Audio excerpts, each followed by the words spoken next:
দেশকে চাঁদাবাজি এবং দখলদারিত্বের হাত থেকে রক্ষা করতে গণ অভ্যুত্থানের মতো ছাত্র সমাজকে অগ্রণী ভূমিকা পালনের আহ্বান জানালেন জামায়াতে ইসলামীর আমির ডাক্তার শফিকুর রহমান। সকালে সৈয়দী উদ্যানে ইসলামী ছাত্র শিবিরের সদস্য সম্মেলনে প্রধান অতিথির বক্তব্যে তিনি বলেন, গণ অভ্যুত্থানের অপরাধীরা যাতে বিচারের বাইরে না থাকে তা নিশ্চিত করতে হবে। সংগঠনের সেক্রেটারি মিয়া গোলাম পরোয়ার বলেন, যারা জামাতকে ব্যাংক লুটেরা বা চাঁদাবাজ বলে তাদের নিজেদের চেহারা আয়নায় দেখা উচিত। আরও জানাচ্ছেন শাহিদুজ্জামান সাকিব। দীর্ঘ ১৫ বছর পর প্রকাশ্যে জামায়াতের ছাত্র সংগঠন ইসলামী ছাত্র শিবিরের কেন্দ্রীয় সদস্য সম্মেলন সোহরাওয়ার্দী উদ্যানে অনুষ্ঠিত এ সম্মেলনে যোগ দেন সারা দেশ থেকে আসা শিবিরের প্রায় ৭,০০০ সদস্য। দেশের বিভিন্ন রাজনৈতিক সংগঠনের পাশাপাশি সম্মেলনে আমন্ত্রিত হন তুরস্ক, মালয়েশিয়া ও ফিলিস্তিনের বিভিন্ন ছাত্র সংগঠনের প্রতিনিধিরা।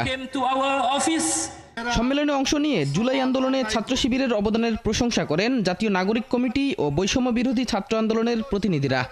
একজন শিক্ষার্থীকে নির্মমভাবে হত্যা করা হয়েছে, সে শিবির করুক আর যাই করুক, সেটা দেখবার বিষয়টাই আমাদেরকে প্রতিবাদের রাজপথে নামতে হবে। রাজপথে থাকা, পরামর্শ দেওয়া, গুরুত্বপূর্ণ পদক্ষেপে সহযোদ্ধার মতো ভূমিকায় থাকার কাজগুলো করেছিল বাংলাদেশ ইসলামী ছাত্র শিবির। জামায়াতের সেক্রেটারি অধ্যাপক মিয়া গোলাম পরোয়ার বলেন, জামায়াতকে যারা ব্যাংক লুট ও চাঁদাবাজ বলছে তাদের নিজেদের চেহারা আয়নায় দেখে নিক। ফ্যাসিবাদ বিরোধী রাজনৈতিক দলগুলোর মধ্যে ঐক্য এবং বিভেদের বীজ ছড়াতে চান, তাদের কাছে আমরা আজকে এই সম্মেলন থেকে আহ্বান জানাই, যারা শিবিরকে, জামাতকে চাঁদাবাজ, ব্যাংক লুট আর রক্ষাটার অপবাদ দেন, তাদের কাছে বলবো, আয়নার সামনে দাঁড়িয়ে নিজের চেহারাটা আপনারা একটু দেখুন। আওয়ামী লীগের সমালোচনা করে দলটির আমির বলেন, যারা গদি রক্ষা করতে নিজ দেশের মানুষের উপর গুলি চালাতে পারে তারা কোনো রাজনৈতিক দল হতে পারে না।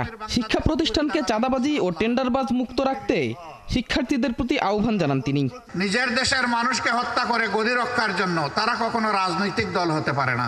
শিক্ষা যেহেতু জাতির মেরুদণ্ড, এই জায়গায় বেশি আঘাত দিয়েছে, আরেকটি যুদ্ধ করার জন্য তোমাদেরকে তৈরি হতে হবে।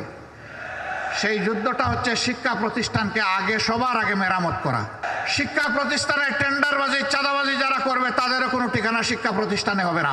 পথহারা জাতিকে টেনে তুলতে ছাত্র শিবিরকে অগ্রণী ভূমিকা রাখার আহ্বান জানান সংগঠনটির সভাপতি মঞ্জুরুল ইসলাম।